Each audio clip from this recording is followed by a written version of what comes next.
बिस्मिल्लाहिर्रहमानिर्रहीम। अस्सलाम वालेकुम। मैं हूं बुशरा सिद्दीकी। आप देख रहे हैं मेरा यूट्यूब और फेसबुक चैनल। मियां साहब का सियासी सफ़र, सियासी करियर इख्तिताम पजीर हुआ।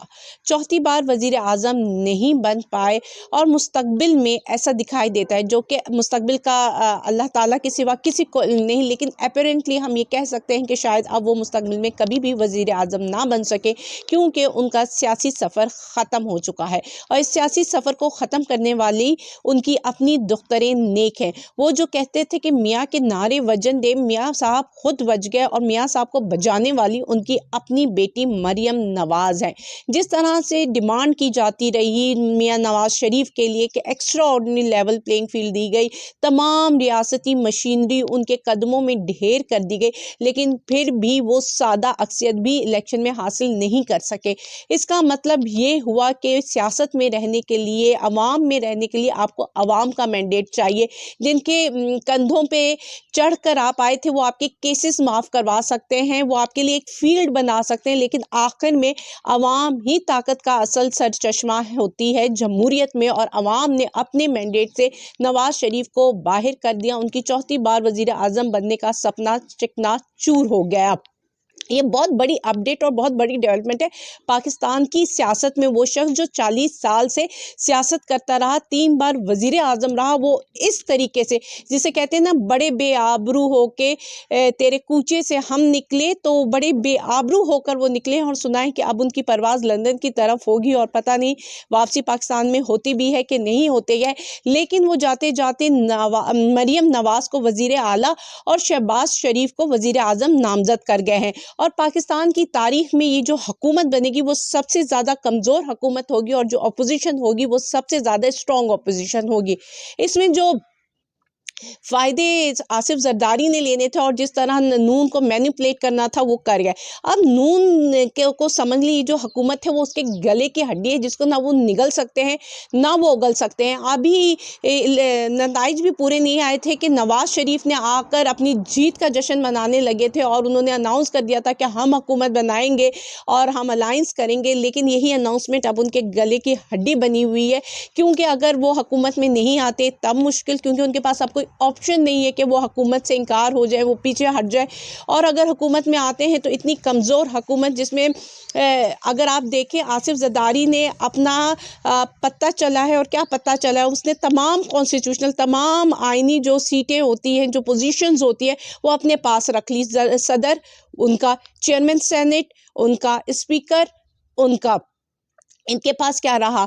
वज़ीर आज़म, और वो भी इतना कमज़ोर जिसके पास अक्सरियत भी नहीं है। वो लोगों की सपोर्ट से आएगा, जिसको जब चाहे जिस वक्त चाहे निकाल दिया जा सकता है, जिस पर अदम एतमाद कर दिया जा सकता है, क्योंकि उनके पास कोई कॉन्स्टिट्यूशनल पोजीशंस भी नहीं है जिसका वो इस्तेमाल कर सके। वो सारा होल्ड आसिफ जरदारी ने अपने हाथों में रखा है और उन्होंने कहा है कि हम काबीना का हिस्सा नहीं बनेंगे। मतलब सारी कॉन्स्टिट्यूशनल पोजीशंस साइड में लेकर कह रहे हैं कि काबीना का हिस्सा नहीं बनेंगे, क्योंकि जितनी भी गालियाँ पड़े, जो कुछ भी अभी इस हुकूमत ने फेस करना है, वो नून के खाते में आए। लेकिन ये आसिफ जरदारी की सोच है, क्योंकि नून को भी वही सपोर्ट करके हुकूमत में लेकर आए ना। अगर वो आवाम के इतने हमदर्द हैं और जिस तरह के बिलावल की सारी कैंपेन चली है, तो उसमें तो उनको सपोर्ट भी नहीं करना चाहिए था। असूलन तो उनको भी अपोजिशन में बैठना चाहिए था। लेकिन फिर मसला ये है कि वो भी सपोर्ट ना करते तो फिर हुकूमत किसकी बनती। दूसरी तरफ जी, जेल में बैठा कैदी नंबर 804 सबकी सियासत ख़त्म करवा रहा है अवाम की ताकत से। उसने बताया था कि अवाम की ताकत है। उसने अपील भी की थी कि आप सब घरों से निकल कर वोट दें, और लोगों ने अपनी वोट की ताकत से वो सारी जो लंदन प्लान था, जिसके तहत एक शख्स को चौथी बार वज़ीर आज़म बनना था, वो मलिया मेट कर दिया गया। अब उन्होंने इमरान खान ने, जो कि एक क्योस और एक बातें चल रही थी कि जी हम ये नताइज एक्सेप्ट कर लेते हैं, लेकिन जब इमरान खान की सहाफ़ियों से बात हुई तो उन्होंने कहा था कि हम ये सारे नताइज को चैलेंज करेंगे सुप्रीम कोर्ट में। ये अवाम का मैंडेट है और हम इसको चैलेंज करेंगे और धांधली के खिलाफ आवाज़ उठाएंगे। और जितनी भी पार्टीज़ हैं, छोटी पार्टीज़ हैं, जो हम उन सबको इकट्ठा करेंगे, उनके साथ मिलेंगे और इस धांधली पर आवाज़ उठाएंगे। दूसरी तरफ उन्होंने अपना पत्ता डिस्क्लोज़ कर दिया। उन्होंने कहा है कि वफाक में वो वहदतुल मुस्लिमीन MWM अल्लामा राजा नासिर के साथ बैठेंगे और इत्तेहाद करेंगे, और KPK में जमात इस्लामी के साथ इत्तेहाद करेंगे। और MWM के साथ इत्तेहाद करना बड़ा ऑब्वियस था, सा बड़ा क्लियर था, शुरू से सबको अंदाज़ा था कि उन्हीं के साथ इत्तेहाद होगा, क्योंकि लामा राजा नासिर की मुलाकात जेल में होना ऐसे ही तो नहीं होती ना कि कोई बाय द वे हाल चाल पूछने के लिए जाता है। ऑब्वियसली मामला सेटलमेंट की तरफ जा रहे थे, इसलिए वो उन्होंने मुलाकात की। और फिर दूसरी तरफ केपीके का वज़ीर आला अमीन गंडापुर को नामज़द किया गया है, जिस पर लोग बात भी कर रहे हैं। लेकिन अभी ये बेहतर डिसीजन है। उसकी वजह ये है कि अभी टाइम नहीं रहा कि आप डिफेंसिव होकर से खेलें, अब आपने एग्रेसिव होना है। और जिस तरह हम एक्सक्यूज़ मी, आपकी हुकूमत, क्योंकि उन्होंने तो कहा है इमरान खान ने कि हमने वफाक में और पंजाब में भी अपनी हुकूमत बनाती है, बट इन एनी केस नहीं बनती है। तो आपके जो भी सूबे में आप हुकूमत बना रहे हो, तो आपको एक तगड़ा, एक एग्रेसिव वज़ीर आला चाहिए होगा। जबकि अगर हम अमीन गंडापुर के करियर में, पॉलिटिकल करियर में नज़र दौड़ाएं तो वो बहुत बुरा नहीं है। उन्होंने एज ए रेवेन्यू डिपार्टमेंट में काम किया और एक अच्छी इंप्रूवमेंट लाए थे पूरे पटवारी सिस्टम में। इसके अलावा जब वो एजी के और बल्तिस्तान के थे, तो उन्होंने बड़ी अच्छी सपोर्ट दिलवाई थी, एक अच्छा वोट बैंक पीटीआई के लिए केपीके और गिलगित बल्तिस्तान में बनाया था, और उससे वहाँ पे उन्होंने क्लीन स्वीप भी करवाया था पीटीआई को। तो एक अच्छा नॉमिनेशन आई है उनकी तरफ से, केपीके वालों की तरफ से, जिस पर जो टाउट साफ़ी उन्होंने बड़ा शोर मचाया है कि ये किसको बना दिया है आपने। लेकिन उन्होंने जिसको भी बनाया है, आप लोग क्यों परेशान हो रहे हैं?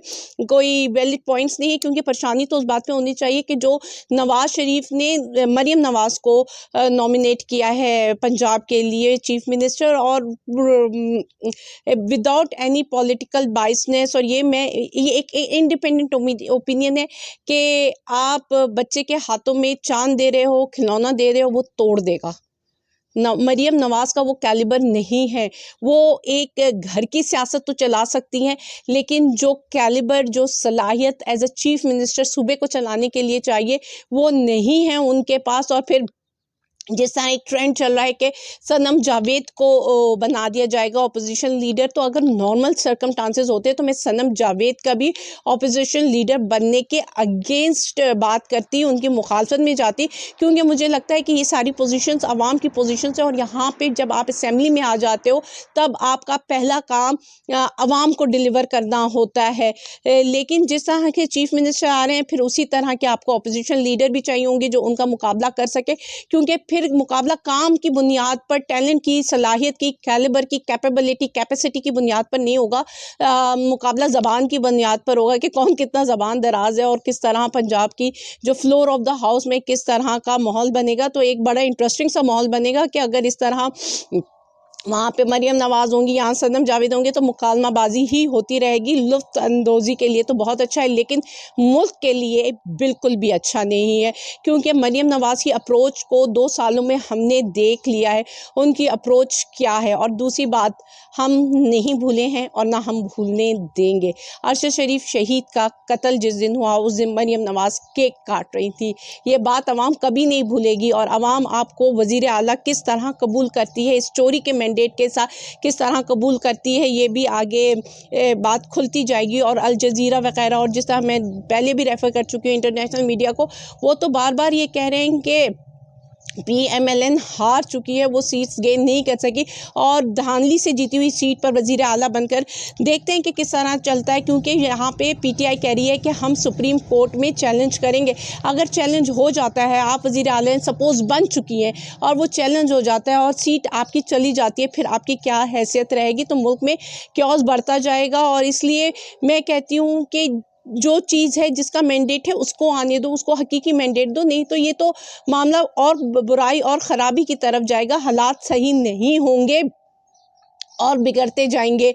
आसिफ ज़रदारी अपना पत्ता खेल चुके हैं, नवाज़ शरीफ बता चुके हैं कि वो किसको चाहिए, कि इमरान खान भी बता चुके हैं। लेकिन जो इमरान खान ये क्लेम कर रहे हैं कि पंजाब में भी और वफाक में भी हम हुकूमत बनाएंगे, उनकी क्या बेसिस है, ये भी बात करनी है।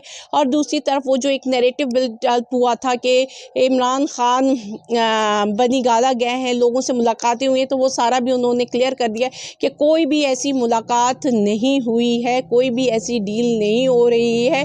और अवाम, और वो खुश भी बहुत थे, और उन्होंने फिर अवाम के मैंडेट की ही बात की थी। तो आगे का सिनेरियो क्या होता है, आज भी बहुत इंपॉर्टेंट दिन है, आज भी बहुत सारी डेवलपमेंट होंगी, लेकिन मियाँ साहब के जो लोग हैं वो बहुत उदास हैं, वो बहुत रो रहे हैं, बहुत पिट रहे हैं, चीख रहे हैं। लेकिन बात ये है कि मियाँ साहब को इस मुकाम पे लाने वाले भी वो लोग उनकी अपनी औलादियाँ हैं और ख़ुद मियाँ नवाज़ साहब हैं। अगर मियाँ नवाज़ शरीफ जो है वो कंधों में ना आते और इस तरह जिस तरह उन्होंने अपने केसेस माफ़ करवाए, जिस तरह उन्होंने सारी सहूलतकारी की और आवाम को दबाने की कोशिश की, आवाम के मैंडेट को छीनने की कोशिश की, आवाम की आवाज़ को दबाने की कोशिश की गई है इन पूरे 2 सालों में सिर्फ़ और सिर्फ़ एक पार्टी को मुसल्लत करने के लिए। तो सबसे बड़ा नुकसान उस पार्टी का हुआ क्योंकि उनके हाथों में तो कुछ भी नहीं आया। वो भी जानते हैं कि उनको सिर्फ़ 17 सीटें ही मिली हैं। मुझे इजाज़त दीजिए। अल्लाह हाफ़िज़।